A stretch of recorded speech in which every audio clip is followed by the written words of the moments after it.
Hello friends, আমি রিনিকা আর মামের রান্নাঘরে তোমাদের সকলকে জানাই স্বাগত। আজকেও আমি তোমাদের জন্য নতুন একটা রেসিপি নিয়ে চলে এসেছি, যেটা হচ্ছে আলুর দম বা আলু কষা, যেটা আমি তৈরি করেছি মটরশুঁটি দিয়ে। এটা আমি কিভাবে তৈরি করেছি সেটাই আজকে তোমাদের এই ভিডিওর মাধ্যমে আমি তুলে ধরবো। তোমরা ভিডিওটা স্কিপ না করে দেখতে থাকো। ভিডিওটা যদি ভালো লেগে থাকে অবশ্যই একটা লাইক, কমেন্ট, সাবস্ক্রাইব করার অনুরোধ রইল। এই আলুর দম কিন্তু পরোটা, লুচি, ডাল, পুরি সব কিছুর সাথে কিন্তু খেতে খুবই ভালো লাগে। তো চলো দেখে নেওয়া যাক এটা আমি কিভাবে আজকে তৈরি করেছি।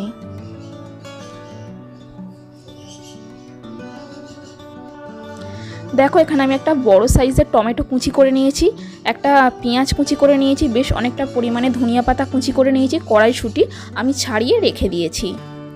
তোমরা চাইলে কড়াইশুঁটিটা নাও দিতে পারো।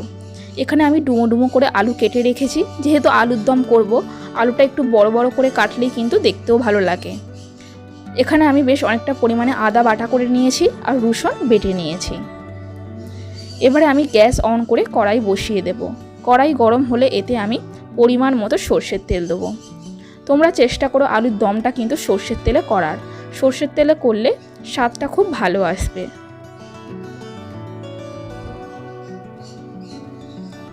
এবারে আমি আলুগুলো দিয়ে দিলাম। এবার আলুগুলো আমি ভালো করে ভেজে নেব, লাল লাল করে।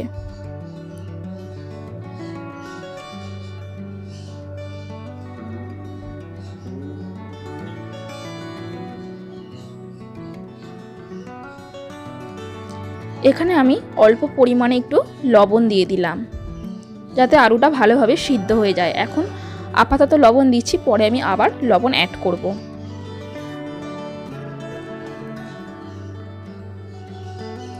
আলুটা আমার প্রায় ভাজা হয়ে গেছে, এবারে আমি তুলে নেব। কড়াইতে ফের অল্প পরিমাণে আমি তেল দিয়ে দিয়েছি। এবার আমি মশলাটা তৈরি করে নেব। দেখো, এখানে আমি অল্প পরিমাণে 1 চা চামচের মতো 5 ফোড়ন দিয়ে হালকা একটু ভাজা ভাজা হয়ে গেলে তারপরে আমি পেঁয়াজ কুচি, টমেটো কুচি দিয়ে দিলাম। পেঁয়াজ ও টমেটোটাকে খুব ভালো করে আমি ভেজে নেব। তোমরা চাইলে এখানে পেঁয়াজ বা টমেটো পেস্ট করেও দিতে পারো। দেখো, এখানে কিন্তু আমার প্রায় ভাজা হয়ে গেছে। এরপরে আমি আদা বাটা, রসুন বাটা দিয়ে দেব। দিয়ে ফের আবারও ভালো করে একটু ভেজে নেব। যেহেতু আদা রসুন একটু ভালো করে না ভাজলে কিন্তু কাঁচা গন্ধ ছাড়তে পারে, তো এটা একটু ভালো করে আমি তেলে ভেজে নেব।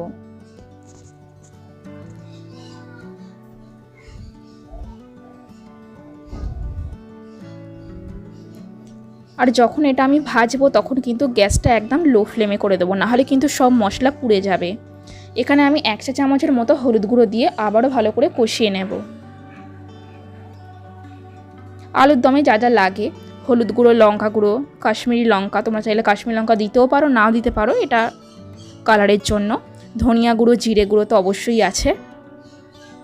এখানে আমি 1 চা চামচের মতো ধনিয়া গুঁড়ো, 1 চা চামচের মতো জিরে গুঁড়ো দিয়ে দিলাম। সব মশলা আবারও ভালো করে আমি কষিয়ে নেব।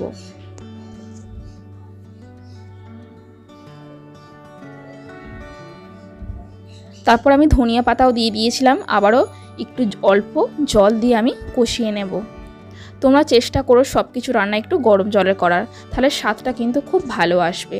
তারপরে যে কড়াইশুঁটি আমি বেছে রেখে দিয়েছিলাম, ওটা আমি মশলার উপরে দিয়ে আমি আবারও ভালো করে একটু কষিয়ে নেব।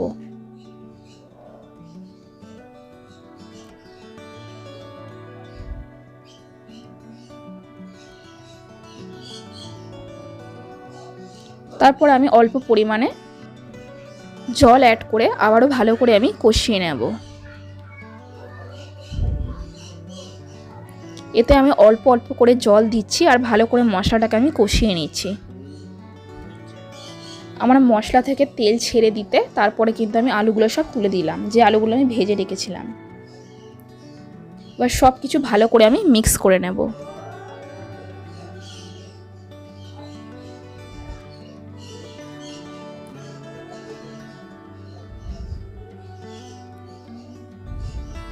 ভালো করে মিক্স করে গরম জল দিয়ে ঢাকা দিয়ে সিদ্ধ করে নিলেই কিন্তু আমাদের তৈরি আলুর দম কষা। তারপরে 1 চা চামচের মতো গরম মশলা ছড়িয়ে তোমরা জলটা একটু শুকিয়ে এলে তোমরা নামিয়ে নিতে পারো। যেহেতু আলুর দম, ঝোল কিন্তু অতটা ভালো লাগবে না, বসা বসাই ভালো লাগবে। গরম মশলা দিয়ে আমি নামিয়ে নিয়েছিলাম।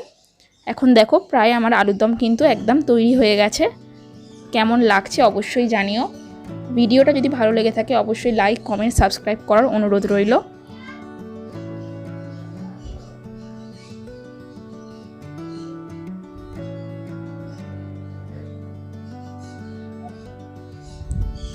ভিডিওটা যদি ভালো লেগে থাকে কমেন্ট করতে একদমই ভুলো না। আবার দেখা হবে পরবর্তী ভিডিওর সাথে। সবাই সুস্থ থেকো, ভালো থেকো।